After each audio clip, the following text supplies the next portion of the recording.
In this video, we will show you how to replace your coolant temp sensor on this Jeep Patriot with a 2.4-liter engine. This will be located along the top driver's side of your engine. Let's get into it. Okay friend, let's get started on our job. To do the coolant temp sensor, we're going to have to drain our coolant.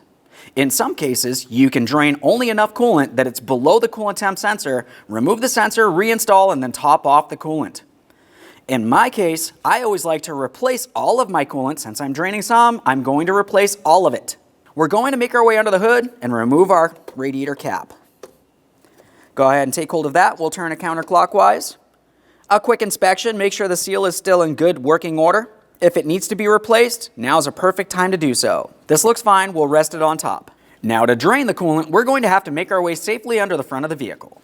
Now once you've safely raised and supported, we're going to have to gain access to our radiator drain plug. Down underneath the front bumper cover, just in front of your inside fender liner, you're going to find that you have two plastic push clips. To remove those plastic push clips, we're going to start by removing the center. To unlock it, you should be able to pull it out of place. You can use a flat blade screwdriver. I'm using a trim tool.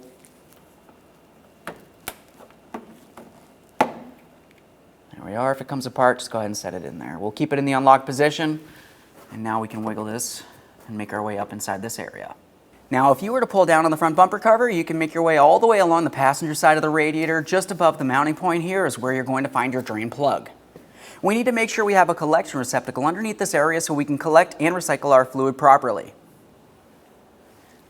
For this, we're going to be turning it counterclockwise. You can use some pliers if necessary.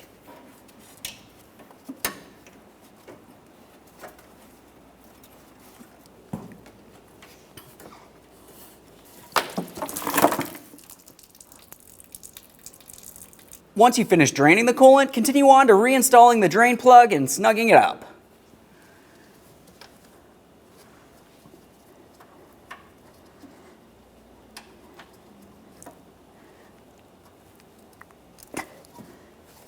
Double check to make sure it's secured properly and clean your mess in this area.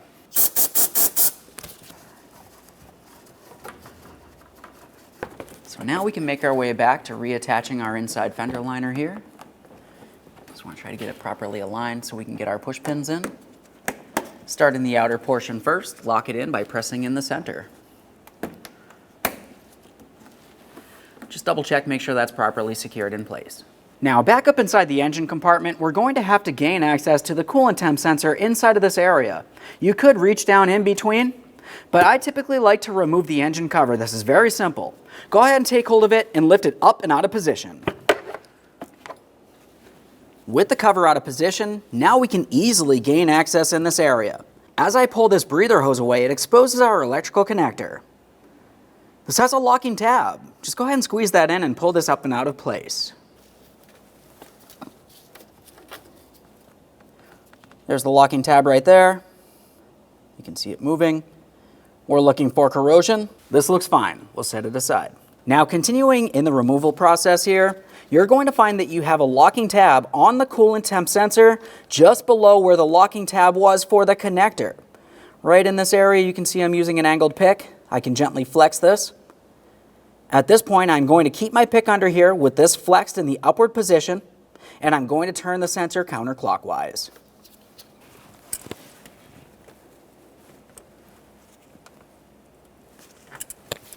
Once it starts twisting, typically you do not have to continue holding that locking tab.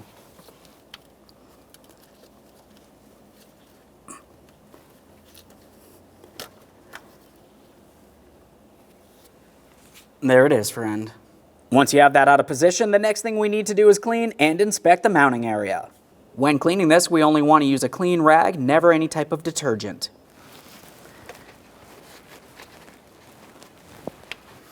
Now it's time for installation of our coolant temp sensor. When installing the sensor, it's going to be easiest if you lubricate the seal with some clean coolant. Let's get this in position. We need to align the two ears with their mounting points, then we'll turn this clockwise and lock it in. Okay, get that in there. We're going to turn it clockwise.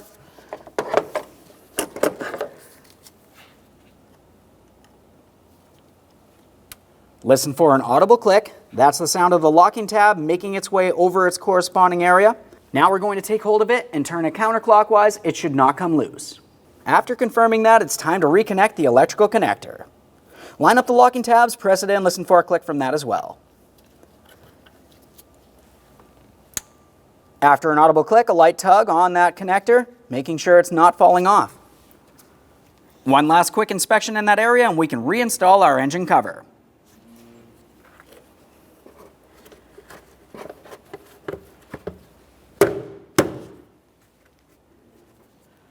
Back over at that radiator cap, we're going to remove that so we can fill the cooling system.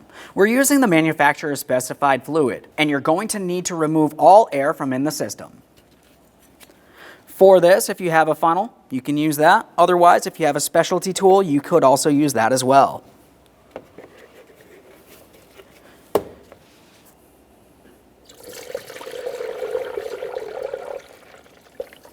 Now at this point, I finished filling the cooling system. But we can't stop here. As I mentioned, we need to remove all the air from inside of the system. To do this, we still have our funnel on this area. I like to keep some coolant in there, but not all the way up to the top. You're going to run the vehicle for a short while. We need it to get up to normal operating temperature. While the vehicle's running, have the heat in the high position on hot.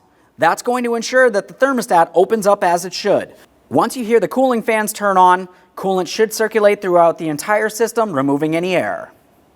After running the vehicle and you're sure you've removed all the air, it's time to remove our coolant funnel from this area. If you still have any coolant in there, obviously we want to use our stopper. I like to squeeze on my upper radiator hose. That's going to push out any fluid. We'll continue on by pressing this down into position, and now we can go ahead and remove that funnel without losing too much coolant in this area.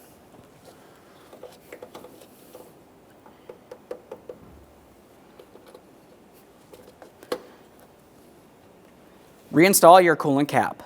Okay, now that we've filled the cooling system, the next thing that you need to do is go ahead and clean up any mess. We want to ensure that we do not have any leaks. Start up the vehicle, take it for a road test, make sure you have plenty of heat coming from the vents.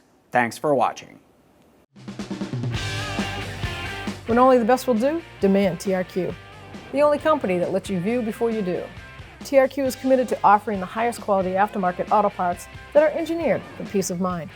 Thanks for using and viewing with TRQ.